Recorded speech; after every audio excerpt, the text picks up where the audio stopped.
वक्त मैं तपोवन क्षेत्र के ब्रह्मपुरी आश्रम में हूँ। कहा जाता है कि यहाँ श्री राम ने रावण वध के बाद यहाँ पर 12 वर्ष तक अपनी ब्रह्म हत्या के दोष को मिटाने के लिए यहाँ तपस्या की थी। तो आइए हम जानते हैं कि ब्रह्मपुरी आश्रम की पौराणिक कथा क्या है। यह ब्रह्मपुरी आश्रम है। यहाँ पर एक एक चीज, एक एक वस्तु को लेकर यहाँ के कहानी छुपी है। यह भगवान श्री राम का वो यज्ञ स्थल है जहाँ भगवान श्री राम ने यज्ञ किया था। यह वो वट वृक्ष है जहाँ इसकी एक मान्यता है। या 4 लगे होते हैं। इसे अक्षय वृक्ष कहते हैं जिसका कभी विनाश नहीं होता है। मंदिरों से आगे चलकर एक सीढ़ियां हैं और सीढ़ियों से उतरते हुए आप कोने में पहुंचेंगे जहां श्री राम का वह गुफा है जहां उन्होंने 12 वर्षों तक तपस्या की थी। पर इसकी एक पौराणिक कथा भी है। कहा जाता है कि जब भगवान श्री राम यहाँ पर तपस्या करने आए थे तब यहाँ पर बहुत ही शांति महसूस नहीं हो रही थी। उन्हें बहुत ही अशांति का सामना करना पड़ रहा था क्योंकि थोड़ी दूर चलकर यहाँ सामने गंगा बहती है और वो बहुत ही शोर उत्पन्न कर रही थी। तभी श्री राम कहते हैं, हे हनुमान, मेरे लिए कोई ऐसी जगह ढूंढो जहाँ पर बहुत ही शांति हो। मैं यहाँ पर तपस्या नहीं कर सकता। मेरी तपस्या में बहुत ही विघ्न उत्पन्न हो रही है। तभी गंगा साक्षात प्रकट होती है और राम से कहती है, हे राम, मुझसे ऐसी क्या गलती हो गई जो आप यह स्थान को छोड़कर कहीं और जाना चाहते हैं। तभी श्री राम कहते हैं, हे गंगे, मैं यहाँ तपस्या नहीं कर सकता। मेरी तपस्या में बहुत ही विघ्न उत्पन्न हो रहा है।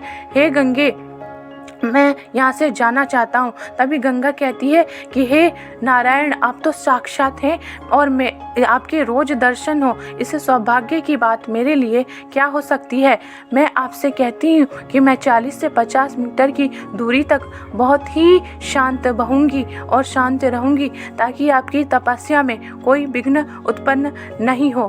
तभी से यहाँ की गंगा बहुत ही शांत बहती है, बहुत ही शांत रहती है और यहाँ पर भक्तजन आते हैं और वह अपने आप को यहाँ आकर शांति पाते हैं।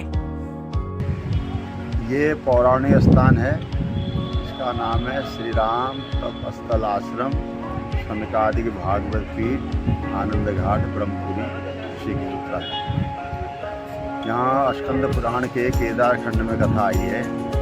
मर्यादा पुरुषोत्तम भगवान श्री राम ने रावण कुंभकर्ण का वध करने के बाद यहाँ पर 12 वर्ष तक तप किया था। नीचे गंगा के किनारे राम गुफा है पौराणिक, और वहाँ बैठ के उन्हें तप किया था। कथा आई है जब भगवान श्री राम यहाँ तप करते थे, गंगा जी में बहुत आवाज़ आती थी, शोर था, तो उनके ध्यान में विघ्न पड़ता था।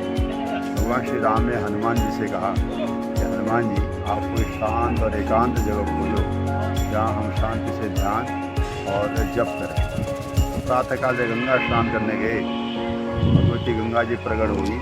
गंगा जी ने कहा, हे राम जी, आप तो साक्षात नारायण के अवतार हैं, आपके चरणों से मैं प्रकट हुई हूँ। आप यदि यहाँ तप करेंगे तो मेरी महिमा बढ़ जाएगी और 12 वर्ष तक मेरे को तप यहाँ दर्शन करने का फल प्राप्त होगा। तो मैं यहाँ पर जब तक पृथ्वी पर रहूँगी मैं शांत हो जाऊँगी।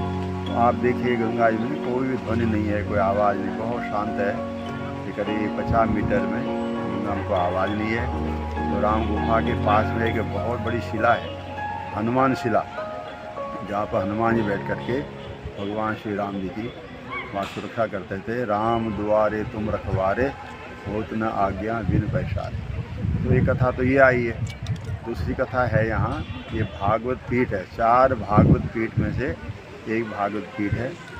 पहली भागवत पीठ है बद्रिकाश्रम में, दूसरी नैमिषारण्य में, तीसरी है शुक तीर्थ में, शुकताल में, और चौथी भागवत पीठ है सनकादिक भागवत पीठ ब्रह्मपुरी में। यहाँ सनकादिकों ने नारद जी को श्रीमद् भागवत महापुराण की कथा सुनाई थी 7 दिन तक। ज्ञान वैराग्य भक्ति सुखदेव जी महाराज और भगवान श्री कृष्ण भी यहाँ प्रकट हुए थे। ये कथा है। और तीसरी कथा है कि पूरे भारत में 4 अक्षय वट हैं। अक्षय वट जिसका नाश नहीं होता है, एक प्रयागराज में है, दूसरा अक्षय वट है गया जी में बिहार में, तीसरा है शुकताल में, शुक्र तीर्थ इसको बोलते हैं। हमेशा ये यहाँ इसके नीचे शीतलता रहती है। ये बट, पीपल, पाकर और आम चारों वृक्ष एक साथ हैं। संत रहते यहाँ पर भजन करते हैं।